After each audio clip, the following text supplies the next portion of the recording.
Jermaine Ortiz is coming for his first world title belt, and he's coming to take it away from Teofimo Lopez. He won't let Lopez take a belt away from him for the second time. Yes, indeed, it's little known knowledge today, but Jermaine Ortiz lost the 2015 National Golden Gloves tournament to Teofimo Lopez, who has since become a pro boxing champion earlier than him. That leaves Jermaine Ortiz to finally seize upon a chance to avenge that almost decade-old loss. It's going to be a tough and bitter brawl inside the ring, and no doubt one to not miss for any boxing fan. Here's all that led up to it. Super Light King. Teofimo Lopez, one of boxing's newest superstars, was born to Honduran immigrants on July 30th, 1997 in Brooklyn, New York.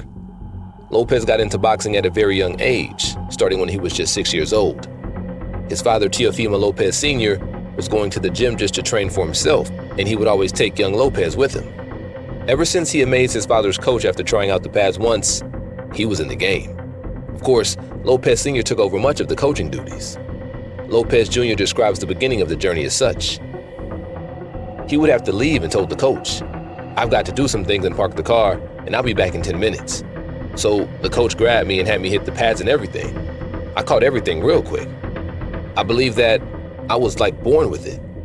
Then when my father came back, he seen me hitting the pads and he was amazed, like, whoa. And that's when he took over training me. He just focused on me then." Throughout his teens and schooling years, Teofimo Lopez had an impressive amateur career, no doubt helped along by his father's coaching and competitive experiences. He won his first medal in 2014's U.S. National Youth Championships, and in the following year, he claimed a stunning victory in the 2015 National Golden Gloves. It was decided rather early on that he would fire all cylinders in order to make it to the 2016 Rio Olympics.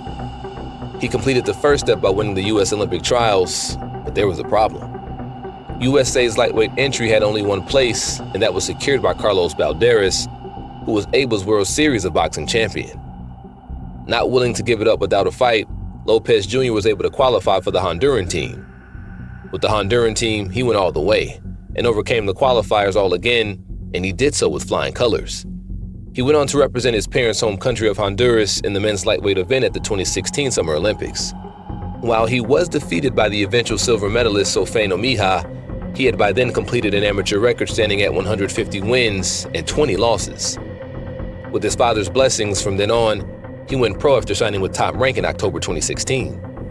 He made his debut on the undercard of the Manny Pacquiao versus Jesse Vargas fight in November of the same year and spent the next 2 years competing in a perfect 10-0 record. He then announced himself to the world stage in December 2018 by beating the then 34-4 record-holding Mason Menard with a brutal first-round knockout.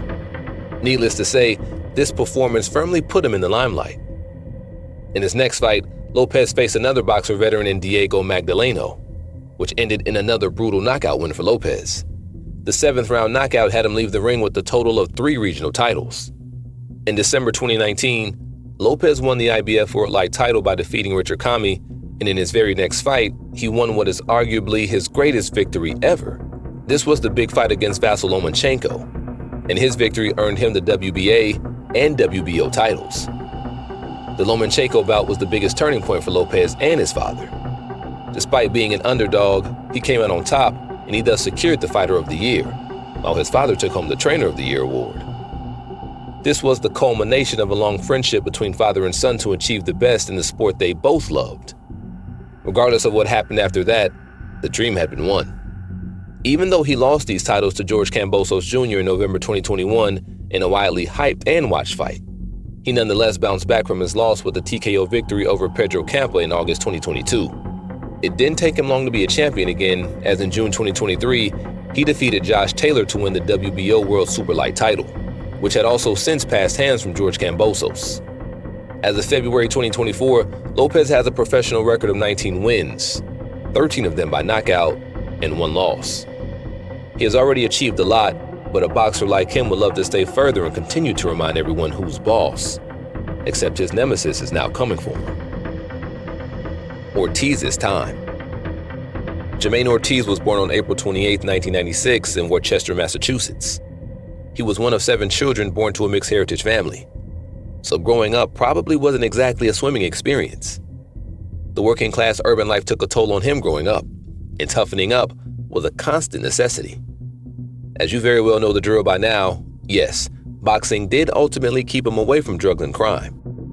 Just like Teofimo Lopez, Ortiz began boxing when he was 6 years old under the wing of National Golden Gloves Hall of Fame trainer Carlos Garcia, who has run the boxing program at the Worcester Boys and Girls Club for nearly 4 decades till now. I got in some fights as a kid, nothing serious, but my life changed at 7 when I first went to the Worcester Boys and Girls Club. That's where I learned how to box, and I've been going there ever since. It's somewhat funny that he says it was nothing serious, but in a separate interview with Broadway Joel, he claims to have been set up to fight 10 other kids in one day by his father. Either way, under the tutelage of Carlos Garcia, he continued to spend more and more time in the gym and shape himself to be a formidable young boxer. His amateur career began in 2011 fighting in local tournaments. In 2012, when Ortiz was just 14 years old and weighed 106 pounds, he defeated Edgar Berlanga, who was now a super middleweight professional boxer with a record of 16-0, 16 KOs, at the Junior Olympics National Championships held in Lake Placid, New York. He also went straight for the Olympic qualifiers, but it was an unsuccessful bid. Ortiz lost to none other than Teofimo Lopez. He sucked it up and went on to perform well in the 2015 U.S. Amateur Championships, even though he lost in the 60-kilogram semifinal to Genaro Gomez. Unlike Teofimo Lopez, though, he never made it to the Olympics despite a spirited tryout once more in 2015. Regardless, he fought hard, and for long, he ended his amateur run with 114, out of which he won 100. On May 13, 2016, Ortiz made his professional debut against Josh Parker. Typically fighting against debutants like himself, it was a rather frustratingly slow climb. He also maintained a full-time job all along the way, something he still does. His big break came in 2019 with the victory over Ricardo Quaraz and another over Roman Couture soon after that. 2020 and 2021 will see him fight a total of 3 fights, no doubt held back by COVID-19 and job troubles. Interestingly, the 2021 fight against Joseph Adorno ended in a draw. Not bad, but it meant that he'd have to work much harder in 2022. 2022 would start out on a promising note, as he found himself standing over Nahir Albright by unanimous decision in February. 3 months later, he scored a major upset win over Jamel Herring to defend his NABF and capture the IBF USBA lightweight titles. It was the most important win of his career up till that point, but the stoic Ortiz remained humble. "I think I could have done a lot better," Ortiz said. "I could have had a cleaner performance. Like I said, I'm always hard on myself, but much respect to a former world champion." On October 29, 2022, Jermaine Ortiz fought Vasyl Lomachenko, while Teofimo Lopez celebrated a historic victory over Vasyl Lomachenko 2 years prior. Ortiz suffered his first professional defeat. For Lomachenko, this was the comeback he needed, but Ortiz had his big break delayed. But he left for himself not much room to mourn or mope as he bounced back from this defeat in the fight against Antonio Moran on September 15, 2023. He sent him home with a unanimous decision victory over him, leading him right back to another chance at winning a world title and becoming a world champion. And in a twist of fate, only possible in combat sports, he has to take the belt away from the very same boxer that prevented him from winning the 2015 National Golden Gloves tournament. As of now, he has a professional record of 17 wins, 8 by KO, 1 loss, and 1 draw. Ortiz's professional career is still ongoing, and he continues to make his mark in the boxing world. "This is the most important fight of my career. It's my first world title bout. I believe this fight will bring out the very best in me, and I'm looking forward to coming home as the new champion," said Ortiz. Fighters compared. Teofimo Lopez grew up being coached closely by his father, who himself was big on applying as much pressure as possible. Lopez Jr. started out that way in many respects, and you could still see it in the way he fights today. However, he has since adapted to technical fighters who threatened to upset his undefeated record in the past. Learning from them, he adapted and has now become a boxer with a full formidable range of skills who likes to set up power shots. He expertly uses his jab to gauge his range so he can throw powerful straights to the head or body. This steady approach is helped along by the fact that he is also a natural counterpuncher due to his speed. Being 5'8" in a division that often has taller opponents, this helps him counter more aggressive fighters that are better conditioned, and it'll be even more helpful if he decides to move up in weight.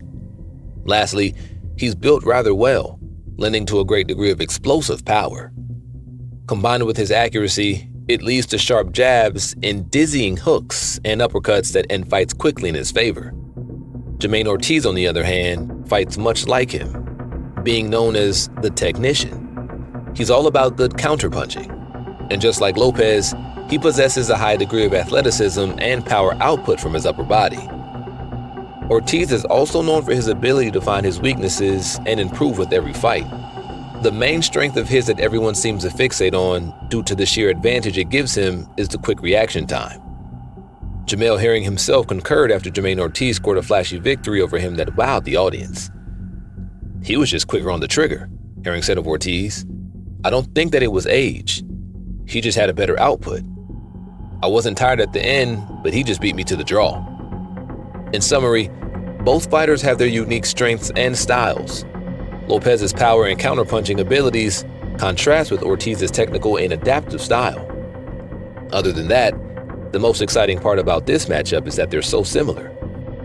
But what do you think? Who comes out on top in this decade-old beef? Will it be the start of a real fighting rivalry? Leave us a like and subscribe. We'll see you again when the dust settles on the canvas.